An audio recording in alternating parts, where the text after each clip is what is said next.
Thank you for downloading this podcast from the British Theatre Guide. For more information about British Theatre Guide, please visit britishtheatreguide.info. As we come to the final week of the Edinburgh Festival Fringe for 2019, we feature in this episode interviews with the directors of some productions that have already received 5 stars from British Theatre Guide reviewers. Later, you can hear from the director of 3 plays in Payne's Plough Theatre Company's Roundabout travelling theatre that takes up residence at Edinburgh's Summer Hall each August, Steph O'Driscoll. First, we hear from the current director of a production that has become, after 28 years, an Edinburgh Fringe and C venues institution, spawning many copies and spin-off projects. Shakespeare for Breakfast offers audiences both Shakespeare and breakfast every morning of the Fringe. Damian Sandys has directed the production since 2006, as well as its younger brother, Dickens for Dinner, and I asked him to explain what they offer to Fringe goers who manage to get up in time for a 10 a.m. show. Shakespeare for Breakfast is a fun, affectionate way of looking at Shakespeare, where we take a Shakespeare play and retell it in a different way. It usually gets placed into the contemporary world. It's probably got about 20% of actual Shakespeare dialogue and 80% of dialogue made to sound like Shakespeare dialogue. Right. There's normally a lot of contemporary references, things that have happened in the year, threaded through, people from the year maybe alluded to, and just a lot of punnery everywhere as well. So how does this get put together? How long does it take to put the script together for it?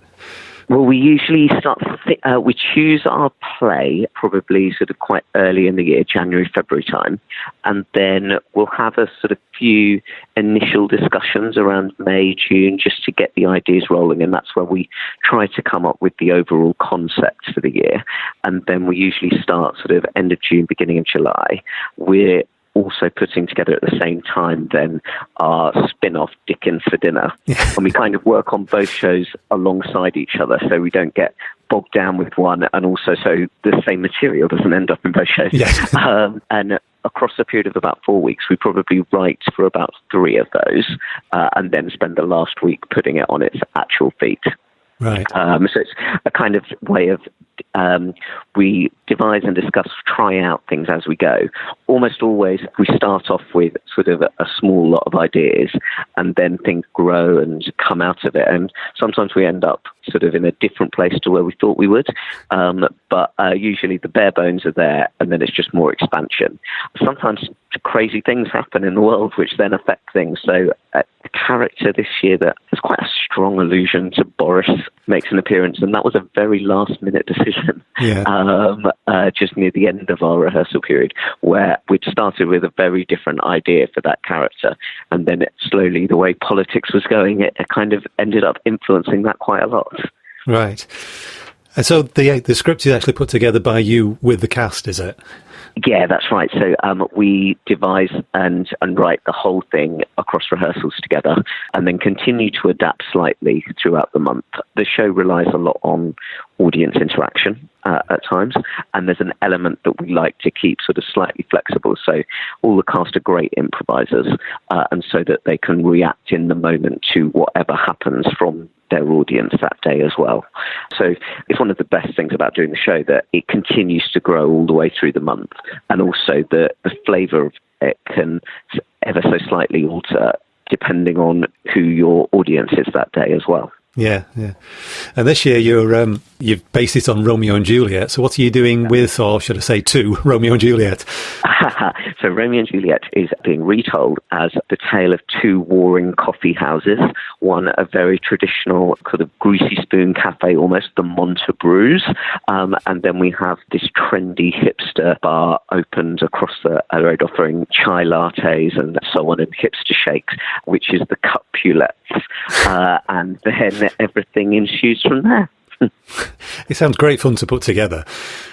We laugh a lot. It's a chance to be sometimes ridiculously silly because that just seems to work so well with the show. And it's particularly the best ones to tackle of Shakespeare are actually the tragedies, because you can have so much more fun with them in turning them into something else. Yeah. I can imagine with a production like this, the hardest part is cutting things out when you've got so many ideas. I suppose that's your job as director, is it, to say that stays, that's got to go? It's really difficult. Almost always the piece is too long at the beginning because the Shakespeare plays are quite dense and you don't want to miss out too much. You kind of want to keep it all as much information as you can, but at the same time it's got to be really punchy. You've got to allow time for your audience interaction. And so there does come a point that you have to be quite ruthless with it. And sometimes some of your favourite jokes go. And they never quite disappear. Sometimes they go into a bit of a holding pot and then we can work out somewhere where we can transform a moment. But yes, it's always sad to see some of the material go. But that's the nature of the beast, really. The key thing is that the show relies on being a really fast-paced, quick energy. It's kind of what you need to give an audience when they've got up early in the morning to come and see you at 10 a.m. So the more we can make it quick fire, the better. Yeah. Of course, Shakespeare's only half of your title. The other half is breakfast, which you also supply, don't you? Absolutely. The free coffee and croissants come every morning there. And so the show does reference those quite a lot as well. Croissants always need to take quite an important role in the play. Depending on which play we're doing, depends on exactly how they function. But it's always good to get several references into them, and usually in quite surprising ways. Yeah, it must be a great one to entice audiences in, because morning shows are always a bit dodgy on the Fringe, aren't they, if people have had a late night? Absolutely, and I mean, it is a bit of an institution. It's been around for 28 years. It was actually the first Edinburgh show that I saw at my first Edinburgh Festival back in 2001. Right. And I just immediately loved the idea of it. I took over in 2006, and what's really lovely is we notice, we hear from a lot of audience members that discovered it once and come back year upon year, and it becomes a staple part of their calendar. And every year it gets recommended to more people. We bring in new audiences, and then they stick with it as well. The coffee and croissants definitely is a good enticer to get people through the front door in the first place, because 10 a.m. in Edinburgh is quite a difficult time. It sounds so normal in the real world, but in Edinburgh time, it's early. But somehow the show sells out every day for 250 people, which is just wonderful. Yeah, I'm just looking at the ticket prices. The top price is like £9.50. I mean, you can easily spend that in a coffee shop in Edinburgh anyway. Exactly. So you get coffee, croissants and culture all in one. So what sort of audiences do you get? Do you get people who are really Shakespeare savvy? I suppose you get quite a mixed audience and lots of performers. A huge mix. It makes it. It's one of the biggest challenges of putting the show together is you have to cater to every type of audience. You get your real Shakespeare buffs who know every detail and pick up some of the really subtle things that you do with the language. You have very young members of the audience, like we had a 5 and 6 year olds in the other day who might be having their first taste of Shakespeare. You get a lot of students, a lot of other people performing Shakespeare, a lot of families, a lot of elderly people. It's a whole mix of people. Sometimes you do get people still drunk from the night before or hungover.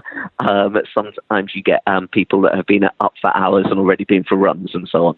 So you're really trying to make sure that the show appeals to as wide a portion of people as possible, and all kind of remaining good, just ultimately good fun, and telling the story in the most imaginative and colourful way that we can think of. Yeah. Now, 28 years has been a pretty impressive run, but even doing a different play every year, you still wouldn't have run out. But have you repeated? Are there some favourites? We do tend to repeat, because the problem that you face is if you do some of the lesser known ones, you have to spend a lot more time labouring the plot out, because people don't have an understanding of it already.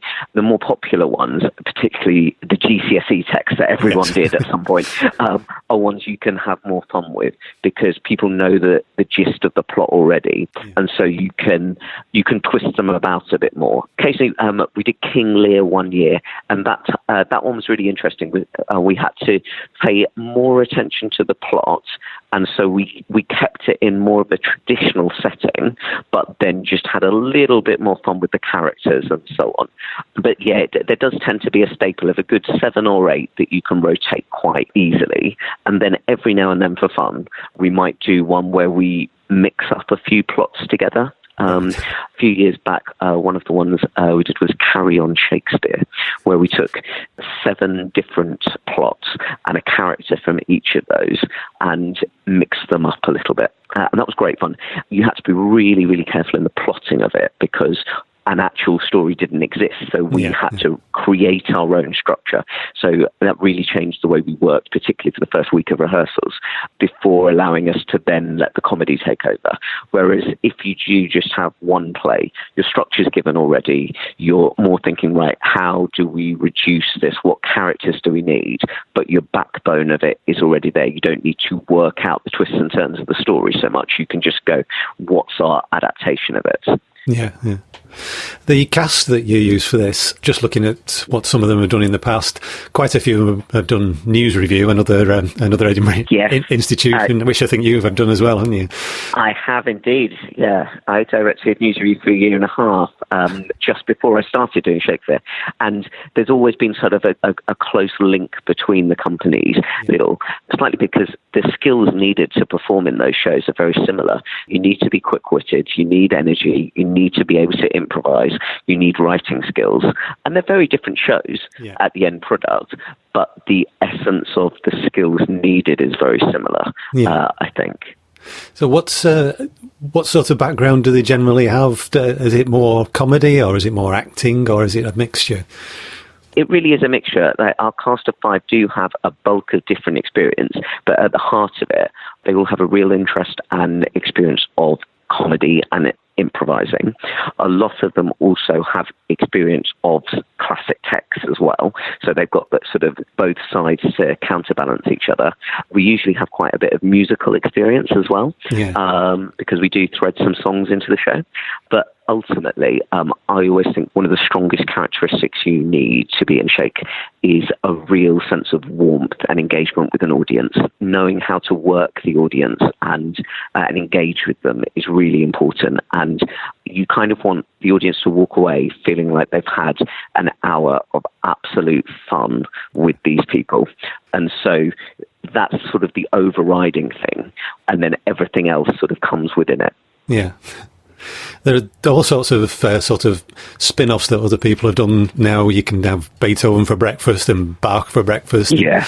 And now it must be quite flattering to be imitated like that. But you've got your own Dickens for dinner, which you mentioned before. We do, yeah. So we started this a few years ago, the year of the 25th anniversary. We got to the end of the festival on the very last day after the last performance, just talking with the cast and saying, it's just, it would be lovely to do another show, but, we've got 250 people here waiting to see something, but, I don't know what to give them. They just want another Shakespeare for breakfast. And then we suddenly went, hang on, there are lots of other authors out there we could do. And Dickens just really appealed for the same kind of idea of there's a huge breadth of literature, a number of novels that you can tackle, the same thing of a good collection of them that people know quite well or know the gist of, and also that there is the ability to have quite a lot of fun with them as well. So we started 3 years ago with A Christmas Carol because we felt that was quite fun to do in the middle of summer. Yes. And we learnt a huge amount doing that first one because we didn't want it to be identical to Shake. We wanted it to have its own identity, but we didn't know what that identity was. And then from that first year, we did our take on Great Expectations last year, which was Jumbo Hopes. And then this year, we are doing Oliver Twist. Right. And I think what we slowly embraced over the years is that Dickens for dinner can actually be a little bit more bonkers than Shakespeare for breakfast, because a lot of the plots are quite crazy, yes. And very surreal things happen alongside them, and the characters are automatically a little bit more eccentric. So we just fully embrace that as we go on and let our imaginations really run wild with us. Actually, we tend to keep our Dickens adaptations in the Victorian setting, but then do much more essence of parodying things and eccentricities with the characters than we do with Shake as well. Right. And is there dinner with Dickens for dinner? You get free soup and a roll with it. We wouldn't want to miss out on the delicacies. It seems a bit cruel to be doing Oliver Twist and to be eating in front of them. Yeah, I know. Particularly when soup is so similar to gruel in one sense. Yes, well, it comes in a bowl, I suppose, yes. Yeah. So what, I assume Shakespeare for Breakfast will be going on for the indefinite future. I'm sure, yes, the future always looks rosy for it. And we're really pleased as well with the success that Dickens has had over the last 3 years. It came in with quite a big jump and made quite a splash. And then each year it's built on that audience. And we're getting really lovely houses for that this year. And so I think that show will continue to grow as well. For the rest of the year, you direct other things as well. You seem to direct a lot of musicals, not just musicals, but you seem to specialise in musicals. Yeah. So what are you up to? So I've just finished last week working on Gary Barlow and Tim Firth's Calendar Girls, the musical, which was on tour for the last 13 months. Yeah. And I've just started rehearsals for the new UK tour of Priscilla, Queen of the Desert. So we're 1 week into rehearsals now, and that opens in September for a 10-month tour. So yes, that does take up a lot of my time. We did actually last year, we transferred both our Shakespeare for Breakfast and Dickens for Dinner down to London, to the Canal Cafe Theatre. And there may well be some similar opportunities happening for the shows this year. And then pantomime is always quite a big thing for me as well. So when it gets into the winter season, that always consumes my time for a little bit as well. Okay. So do you have a panto for this year? Yes, I'm doing Aladdin in Malvern this year. So it's my first Aladdin in quite a few years, actually. So that will be very nice. It's a brand new script as well, which is always nice to have a fresh challenge with it, a fresh new take on it. And I think it promises to be quite spectacular. That was Damian Sandys, director of Shakespeare for Breakfast and Dickens for Dinner, which both run at C Viva for the rest of this year's Edinburgh Fringe and no doubt for many fringes to come. For more information, see www.seethefestival.com or the Fringe website at www.edfringe.com. In a previous BTG podcast episode from the Edinburgh Fringe in 2014, Plough's artistic director James Grieve explained about the company's new pop-up theatre, Roundabout, which had taken up residence beside Edinburgh's Summer Hall with a full programme of performances. 5 years on, the Summer Hall residency has become a regular event, with the company touring both its programme and its venue around the country post-Edinburgh each year. After directing 3 plays for the Mobile Theatre last year, Steph O'Driscoll has returned to Plough to direct 3 more productions in the same space. Daughterhood by Charley Miles, On the Other Hand We're Happy by Daft James, and Dexter and Winter's Detective Agency by Nathan Bryon.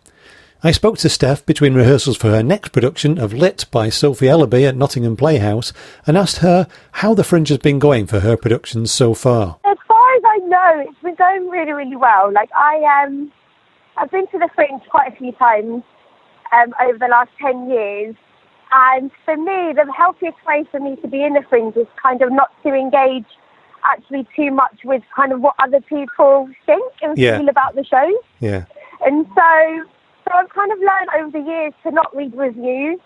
I hear on the grapevine that they're doing well. Yeah. But I tend to not engage in that. So as far as I know, the company are doing really well. I know how the actors are doing, how Plough are doing. But in terms of the shows themselves and how they're being received, you hear on the grapevine a few little things. But for me and my mental health, I find it a lot easier for me to not get involved, because if in absolute honesty, if I get a 5-star review, I feel like I'm the best human on the planet, which is not good for anyone. And if I get a 2-star review, I feel really, really bad about myself. Yeah. So it's just me learning over the years to kind of not to let external people's thoughts, because everyone in Edinburgh has an opinion, to kind of affect how I feel about the work. And I'm really proud of all 3 shows and the company. They're absolute heroes. And it's been a really, really beautiful process. And I do a list. There's an incredible playwright called Charlie Josephine who taught me but to kind of just take stock before doing any kind of creative process and having to think about who I care about, actually, whose opinions I care about, and the writers is who I care about, and they're all very, very happy.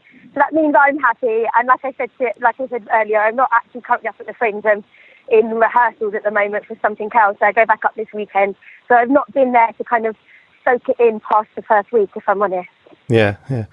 Well, I won't give you a big head by telling you what our reviewers thought of your shows, but you've got 3 shows again, like you did last year. So why 3 shows? Is that not taking on a bit too much? I think it is, my brain really craves to be active in use, and actually, even though it feels that might sound a bit insane, but it is with one company, 3 actors, 3 plays, and the same creative team. Yeah. And so it's not as insane as it is like 3 completely separate shows in different venues around Edinburgh with different creative teams. Like, I think that would be a little bit too much. Yeah. But actually, it's the whole process of how the shows are made. It means that we're able to actually do that work. So it's a co-production with Theatre Fluid, and part of the process is that we go to mould and we make the shows there. So we text the shows, and we're surrounded by beautiful fields, and we're in nature, and it's and we're doing like 11 to 12-hour days. And it's quite an intense rehearsal period, but to be surrounded by fields and nature is just a really good environment to be creative and to make them. That's been the same for the last couple of years. And if that would have been the same if I was making them in London or a different city, I think I probably would have struggled with how much of the workload that is. Because I think you can't underestimate the kind of beauty in having literal space around you and nature when trying to be creative. And sometimes in London, I can struggle with just how busy it is and how manic it is and what London means to me, because that's where I'm born and bred. So when I'm making work in London, I'm also, all my friends are there, my family are there. It's balancing all of that as well as making shows. Whereas actually, I was in some fields in mould, and it was a really beautiful process. I hope that answers your question. Yeah, it sounds complete contrast to the Fringe when you actually get there. The atmosphere is completely different, isn't it?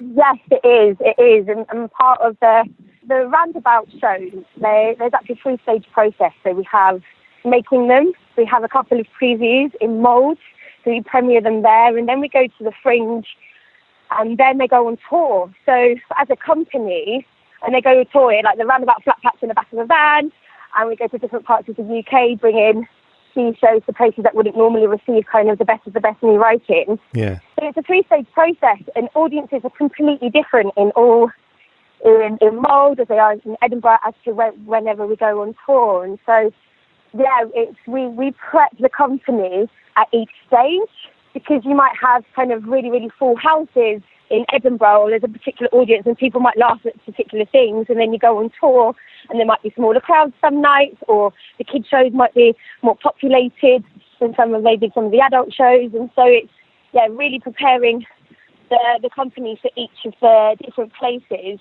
And for me, the most exciting bit as well is when we do take them on tour and seeing how different communities own the Roundabout and take ownership over it and relate to these 3 amazing stories. Yeah, the Roundabout Theatre, though, it's an amazing object, really, isn't it? We did speak to a few years ago when it first appeared in Edinburgh. We spoke to James Grieve about it, and it's like a whole theatre that you can put in the back of a lorry and runs off a single 13-amp socket, which is just quite amazing. But what's it like to direct for? It's quite a unique space. So for me, it's a beautiful space. It feels like a community.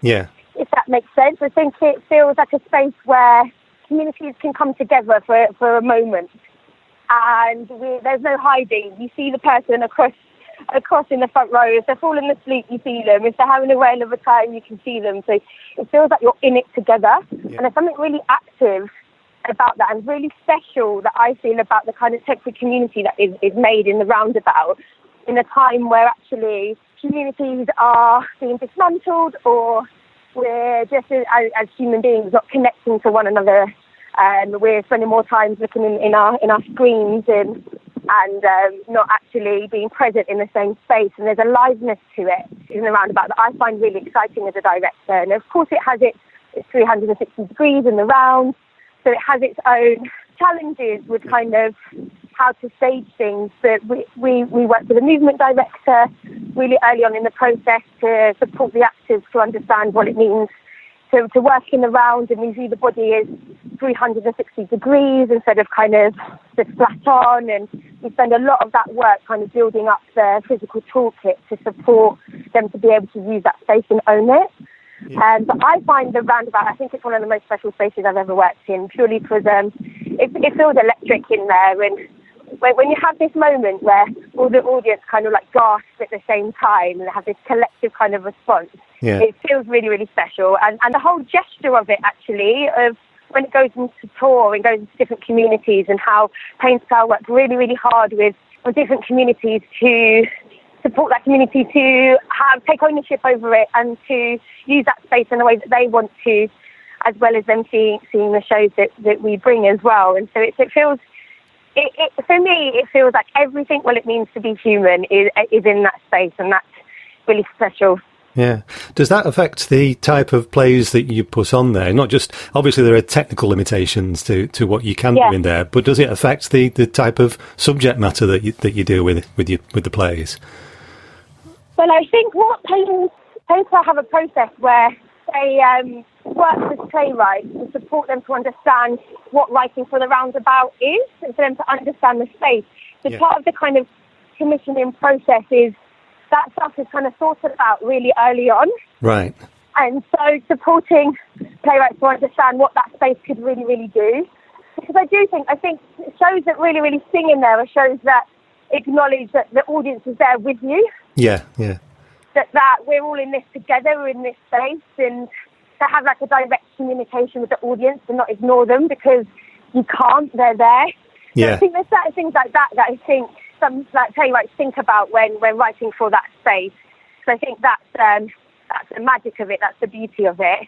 Yeah. And and it's definitely really, you mentioned kind of the technical side of stuff, and we just have a really brilliant team that really know that space. And it has like an inbuilt lighting system, which I can't remember how many lights, I think it's like 600 or 700 lights in it. And we have time in mould with the team to kind of really work with the Roundabout. There's only so much we can do with making a show in the rehearsal room. Yeah. And then for me, that's like, you can have all these ideas when you're in a rehearsal room, but you actually get in the space and you start making it with the Roundabout, if that makes sense. Yes. Yeah. You start to understand what the show can really, really do in there. Yeah. And we actually had a really beautiful moment in Mould this year where the whole creative team kind of, at the beginning of the process, decided to workshop what we think some of the design elements of some of the shows would be. And Tom Davis and Peter Small started to light the show. On the other hand, we're happy in kind of energy. Now, I don't really know what that means and how to describe it, but it's like groundbreaking in the ways that they're viewing how to light a show. And I think that stuff can only happen if you're in there and in direct communication with the Roundabout. Yeah. And you're working with the same company of actors over all of the plays, aren't you? So how does that work when you're rehearsing it? Do you just spend a day on one and a day on the other? Or? So I think it really depends on, it's their new writing, they're all pieces of new writing. Yeah. So it depends on where each play is at and what each play means. Right. It's really hard to schedule rehearsals, actually, until you kind of know where you're at. For some plays, it might feel like that needs a little bit more attention to it right now, and the playwright can only be with us on a Tuesday and a Thursday, so we'll dedicate those days to one play. Yeah. So it's really just juggling a bit of that. But number one is that we every day just work on what the physical toolkit could be. So we're always doing that work, and then we just kind of have to go a bit with the flow of what play we're looking at when. Yeah. And for me, the kids show, because how the family show, because of how physical it is, and how that really responds to the Roundabout in terms of it's so intricate with, there's a light cue and a sound cue that happens at the same time, and this person mimes this moment, means that a lot of that work with the family show has to be made in the Roundabout. So again, there's only so much you can do in the rehearsal room. Yeah. Yeah, there isn't, I can't tell you that there is a certain structure. We kind of just have to look at the needs of each play and prioritise what needs what when. Yeah. You don't ever have a day in rehearsal where you think, we don't feel like doing that play today, we'll do a different one instead. Yeah, and sometimes you really need, like, two of the shows are really kind of have some themes and issues that are quite challenging to have to look at every day. Yeah. Just emotionally, what that means for the actors to be able to kind of access those things every day. So it's a joy when we go, actually, I think what we really need is to have a day with Dexter and Winter where we can play detectives and just kind of shake off maybe what was quite a challenging week. So it's really useful, actually, to have three there. Yeah. You can kind of jump in between. Yeah. You mentioned the three plays, which are different. You've sort of got a mini repertoire on your own, really, haven't you? Because you've got one kids' show and two adult shows. So just explain how they fit together as a repertoire, I suppose. Yeah, so we have a family show and two adult shows. Yeah. And it's really interesting that thematically this year, without even realising it, it just seems to happen that all of them deal with issues surrounding family. Right, yes. And how they work is, I think it's Plough's and Theatre Clue's offer of going, we know that these shows are going to not only go to Edinburgh, but tour around the UK, that they want to ensure that there is something for everyone. Yeah. So I believe that's why the amalgamation of three shows and the variety of having a family show within there as well as a couple of adult shows is to be able to make sure that there's something there for everyone wherever we go, is the idea. Yeah. And Plough, of course, is a new writing company. So do you work closely with the writers of these plays? Yeah. So I'm a part of the really kind of early stages from initial ideas of what writers are thinking about, and then just supporting them through the process of and asking them some questions after, say, like the first draft or second draft, just to support them with the development of it. So, yeah, I work quite closely with all three playwrights, and then we have quite an open rehearsal room, and as it's me writing and we have the luxury of living playwrights, I find it just really important that they're in the room with us for as much as they would like to be. And so, so then I love it when the writers come and hang out with us in the rehearsal room and inform the process in that way. Yeah. Sometimes that's an uncomfortable relationship between director and writer, though, isn't it? Because, you know, who's in charge and who do the actors go to? But you like that, do you? I love that. It's their words. I want to do justice to their words. And they have an insight to the play that none of us do. All of us every person plays their part in kind of bringing it to life.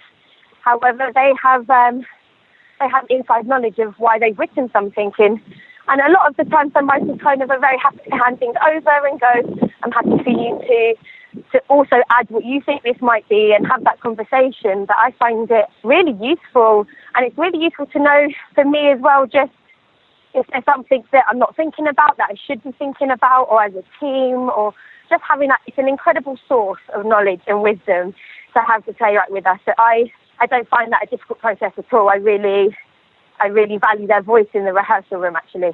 Yeah. And these plays are all going on tour with the theatre as well. So what's your involvement with the tour? Because you're off doing something else by now. Are you still involved with the tour? I try to go out to as many places as I possibly can. It is an incredible thing to go and see how these stories, how audiences relate to the stories in different parts of the UK. So as much as I can, I'll be popping in to see them, to see the shows, and to see how audiences respond to them. Yeah. And where are you travelling to with the tour? We are going to Salford with the Lowry. We are going to Ramsgate. We are going to Lincoln. We are going to Bournemouth, and we're going to Doncaster. Right. And then we end up going to London outside Theatre Royal Stratford East. Right. Pretty wide spread of places then. Yes. But you're off. You're doing something else by now. So what have you got coming up next? I assume you've got several things on your plates. If you just come out of directing 3 plays at once, you won't be taking a break or anything. I'm taking a break at the end of the year. That's when I get my break. But I'm now currently in Nottingham, working with High Tide and Nottingham Playhouse, and directing a show called Lit by Sophie Ellaby. So that will open as part of the High Tide Festival on the 10th of September, and we go to a couple of different places. And then I'm straight into rehearsals working with Sabrina Mahfouz at the Royal Court on a play called A History of Water in the Middle East. Right. And that takes you up to the end of the year. That takes me to mid-October, and then I'm having a break. That was Steph O'Driscoll, whose productions of Daughterhood, On the Other Hand We're Happy, and Dexter and Winter's Detective Agency run to the end of the 2019 Edinburgh Festival Fringe, before touring with the Roundabout pop-up theatre around the UK. For more information, see the Plough website at www.painsplough.com. You've been listening to a podcast from British Theatre Guide. For more information, please visit britishtheatreguide.info.